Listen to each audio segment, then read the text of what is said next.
Salut à tous, aujourd'hui épisode numéro 952 de l'After Zap Image. On jette un coup d'œil au programme de la soirée en Champions League. On joue les derniers huitièmes de finale retour. Le Bayern reçoit la Lazio de Rome à l'aller. Les Bavarois se sont imposés 4 buts à 1 à Rome. Et dans le même temps, Chelsea va recevoir l'Atlético Madrid.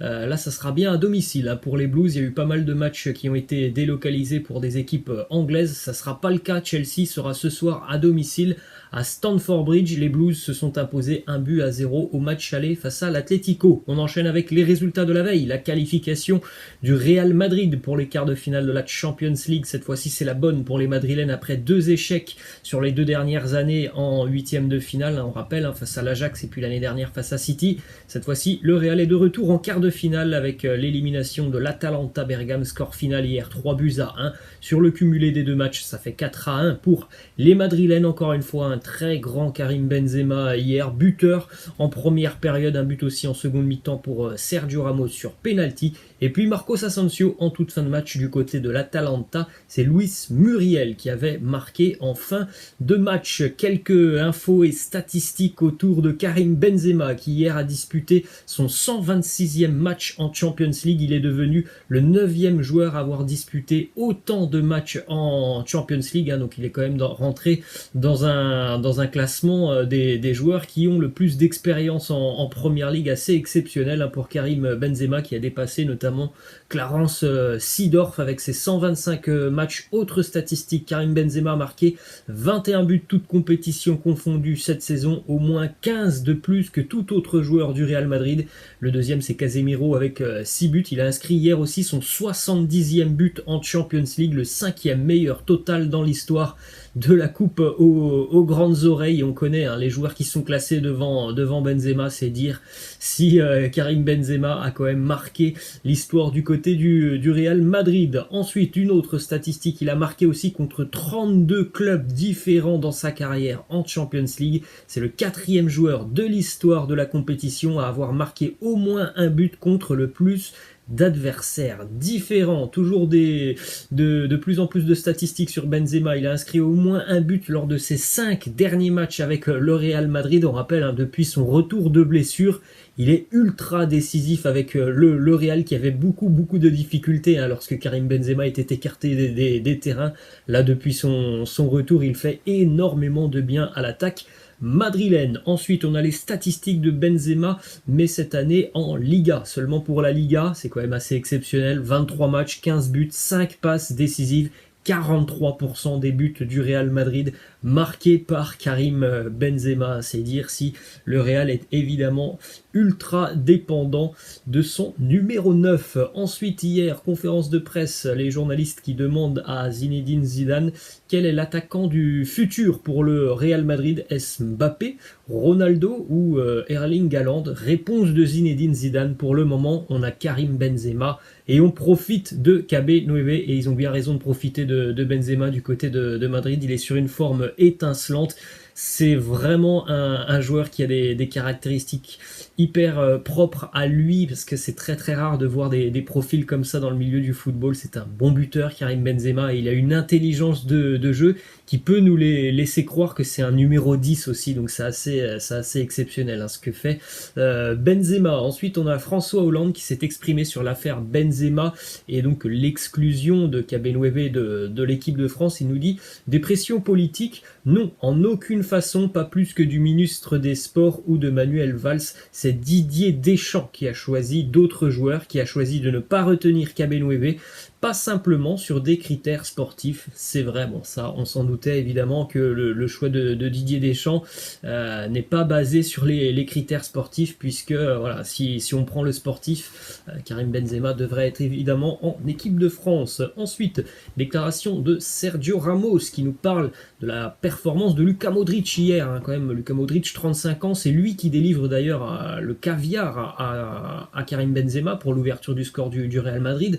On a un Modric quand même qui enchaîne les matchs cette année. Il est très rarement, voire quasiment jamais sur le banc de touche du Real. et malgré ses 35 ans, malgré le fait de jouer très très régulièrement, eh bien il est toujours aussi bon sur le terrain. La déclat de Sergio Ramos qui nous dit on ne peut juger personne par rapport à son âge, il faut juger un joueur par rapport à ce qu'il fait sur le terrain, et au niveau de ma prolongation de contrat, il n'y a rien de nouveau. Ensuite, on enchaîne avec le quotidien AS qui nous a préparé un petit récapitulatif de toutes les blessures subies par Eden Hazard depuis son arrivée au Real Madrid avec ses jours d'absence. Donc vous faites un petit arrêt sur image pour découvrir tout ça. Il y en a énormément évidemment, et en plus on le sait, en général ce sont des absences quand même assez longues pour Eden Hazard. Évidemment au cumulé, ça fait qu'on voit quasiment jamais Eden Hazard sur le terrain. Ensuite, une petite statistique qui concerne Zinedine Zidane qui hier a disputé son 49e match de Champions League en tant qu'entraîneur, évidemment. C'est le deuxième meilleur total pour un entraîneur français, derrière Arsène Wenger. Arsène Wenger, bon, il est très très loin évidemment avec Arsenal, 178 matchs disputés en Champions League pour Arsène Wenger. Autre résultat de la soirée, la qualification de Manchester City qui élimine le Borussia à Mönchengladbach, 2-0 hier pour les Citizens qui ont fait le métier dans ce match. Il y avait déjà eu 2-0 à l'aller, donc cumulé 4-0 pour City. Les buteurs Kevin De Bruyne et une nouvelle fois Ilkay Gundogan. On regarde une statistique très intéressante sur Manchester City, une stat qui illustre la solidité défensive des Citizens que l'on voit en Premier League et que l'on voit aussi en Champions League. Ça fait maintenant 706 minutes que les Citizens n'ont pas encaissé le moindre but en Champions League. Seule une équipe dans l'histoire de la Ligue des Champions a fait mieux que City. C'était Arsenal avec Arsène Wenger. 995 minutes pour les Gunners sans encaisser de but. Bon, les Citizens s'en rapprochent, mais bon, évidemment, plus tu avances dans la compétition, là ce sera les quarts de finale, plus tu vas rencontrer des adversaires compliqués, mais c'est quand même un record assez fou pour City, 706 minutes sans encaisser de but. On poursuit avec une déclaration de Pep Guardiola qui nous dit: beaucoup de journalistes disent que la seule raison pour laquelle nous en sommes ici, c'est grâce à l'argent. Cela doit être vrai et nous devons l'accepter. Mais il y a aussi d'autres clubs qui dépensent beaucoup d'argent et qui ont des budgets bien plus élevés que le nôtre. Alors City, on le sait, c'est une équipe qui, voilà, sur le mercato en général, n'a pas de problème concernant le prix d'un joueur. Peu importe le prix, City est capable d'aller recruter ce joueur. Il y a beaucoup d'équipes qui ont recruté et qui recrutent beaucoup depuis quelques années. Donc évidemment, l'argent, ça aide à construire une équipe, mais ça ne fait pas tout, puisqu'on peut voir une équipe de City quand même qui sur le terrain s'éclate, qui en général fait très très mal à ses adversaires. C'est pas le cas de toutes les équipes. Il faut aussi avoir l'entraîneur qui est capable, voilà, de modeler cette équipe à sa manière. Ça, Guardiola, il le fait parfaitement avec City. C'est pas le cas de tous les plus grands clubs européens. Ensuite, on enchaîne avec les meilleures attaques en Champions League cette année. Encore une fois, le Bayern est en tête avec 22 buts inscrits. La Juve et le Barça sont à 18, tout comme le Paris Saint-Germain, 5e position. Le Borussia Dortmund avec 17 buts. Direction le Real Madrid, qui est donc contre le retour de Cristiano Ronaldo. On a les raisons, puisque déjà tout simplement on en avait parlé. Le Real vise plutôt une arrivée de Mbappé ou d'Erling Haaland.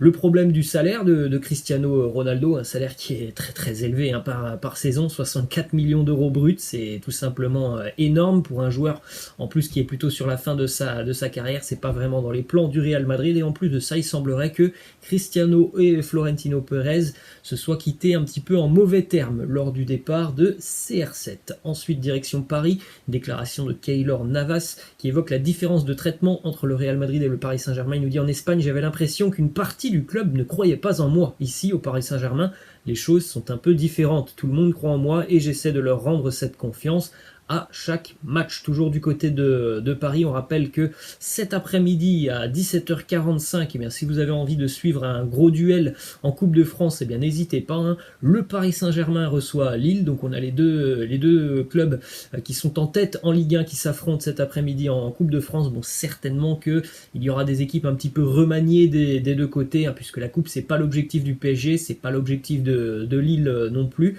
mais ça reste quand même un match entre le premier et le deuxième du du championnat, donc ça peut être plutôt intéressant à suivre. Déclaration de Mauricio Pochettino qui nous dit c'est un groupe très uni. Ce qui s'est passé avec Marquinhos et Di Maria, le groupe l'a ressenti profondément. Cela a affecté tout le monde. Il nous parle évidemment des cambriolages du week-end dernier.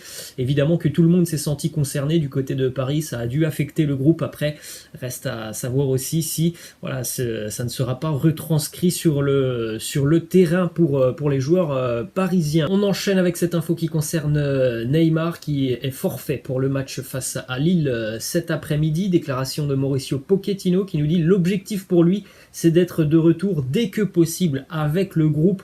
On va voir s'il sera disponible contre l'Olympique Lyonnais ce week-end, ça serait super pour l'équipe. Alors évidemment, ça c'est sûr que ça serait un point hyper positif pour le Paris Saint-Germain d'enregistrer le retour de Neymar pour un match comme celui de ce week-end, un match qui vaut quasiment 6 points en Ligue 1. Lyon reçoit le PSG ce week-end, donc du côté de Paris, on espère vraiment que Neymar pourra tenir sa place ce week-end. Ensuite, une petite info qui concerne le cambriolage qu'a vécu la famille de Marquinhos ce week-end. Eh bien, on a appris que les cambrioleurs s'étaient en fait trompés de maison. Ils ne voulaient pas entrer chez le papa de Marquinhos, mais chez Marquinhos, le capitaine du Paris Saint-Germain. Ils avaient pour objectif de rentrer donc dans la maison du capitaine. Ils se sont trompés de maison puisque la maison du papa de Marquinhos est à côté de celle de son fils. Ensuite, du côté de l'Olympique de Marseille, Nasser Larguet est redevenu directeur du centre de formation de l'Olympique de Marseille après donc son petit intérim à la tête de l'OM. Ensuite, une statistique qui concerne le Barça, qui est le seul club à être encore invaincu en 2021 dans les 5 grands championnats européens. Donc on le sait, le Barça est très très en forme en Ligue 1. Je crois que c'est 17 matchs consécutifs sans la moindre défaite. Des statistiques assez folles pour le Barça qui revient à toute vitesse sur l'Atlético Madrid. Direction Manchester United, déclaration de Edinson Cavani qui compare la Ligue 1 et la Première Ligue et il nous dit la Ligue 1 n'est pas nécessairement inférieure à la Première Ligue. Pour moi, c'est une compétition avec des caractéristiques différentes. Je ne vois pas en Angleterre des choses qui sont mieux qu'en France ou au Portugal. Ensuite, du côté de la Juventus, on regarde le milieu de terrain de la Juve. Sur les 10 dernières années, il y a quand même eu de très très grands milieux de terrain du côté de la Juve. On rappelle notamment il y a quelques années les Pirlo, Vidal, Claudio Marchisio ou encore Paul Pogba. Et quand on regarde le milieu de terrain actuel de la Juve, eh bien on comprend mieux aussi pourquoi cette équipe elle a des difficultés en Serie A, pourquoi cette équipe elle a des difficultés en Champions League, parce que c'est une équipe qui pour moi est en reconstruction et c'est une équipe qui n'a pas autant de qualité qu'il y a quelques années. Direction le club de Wolfsburg qui fait une année exceptionnelle en Bundesliga puisqu'à l'heure actuelle Wolfsburg est 3e et provisoirement qualifié pour la Champions League. Maxence Lacroix aurait tapé dans l'œil du Borussia Dortmund. Le club de Wolfsburg demande 30 millions d'euros pour son jeune défenseur français. Maxence Lacroix, il a 20 ans. Il est arrivé cette année en Bundesliga en provenance de Sochaux en Ligue 2. Il s'est imposé dans la défense de Wolfsburg. Il est vraiment un titulaire indiscutable du côté de la défense. Wolfsburg est la meilleure défense de Bundesliga. Donc voilà, il a tapé dans l'œil du Borussia Dortmund. Ensuite, une petite info qui concerne l'Europa League. Ça sera demain. Tottenham affronte le Dynamo Zagreb et l'entraîneur du Dynamo Zagreb, Zoran Mamić, a été condamné à 5 ans de prison pour fraude. Il a évidemment démissionné de son poste. Il ne sera donc pas présent demain sur le banc de touche du Dynamo Zagreb. Une petite image du côté de Tottenham. Encore une belle histoire pour le jeune Dane Scarlett qui est passé de fan à coéquipier de Gareth Bale. Vous avez ces deux petites images assez sympas. Et puis on termine les amis avec cette anecdote qui concerne Dennis Bergkamp, légende d'Arsenal, légende des Pays-Bas, qui souffrait d'aérodromophobie, c'est-à-dire la peur de l'avion, d'où son surnom, le non-flying Dutchman, donc le néerlandais non-volant, comparé à Johan Cruyff qui était le néerlandais volant. Et bien lui c'était le néerlandais non-volant. Une petite anecdote pour un match entre la Fiorentina et Arsenal en Champions League, du côté donc de l'Italie, il avait rejoint ses coéquipiers en voiture, 1600 km et 16 heures de route. Il avait tout simplement la phobie de l'avion. Il l'a pris, me semble-t-il, une fois, c'était pour aller disputer une Coupe du Monde en Amérique d'Amérique du Sud. Il s'était passé quelque chose pendant le vol et depuis ce jour, dès lors qu'il le pouvait, il ne prenait pas l'avion, il prenait le train, il prenait sa voiture, mais il évitait par tous les moyens de prendre l'avion. Voilà les amis, la fin de cette After Zap Image, j'espère que ça vous a plu. N'hésitez pas à lâcher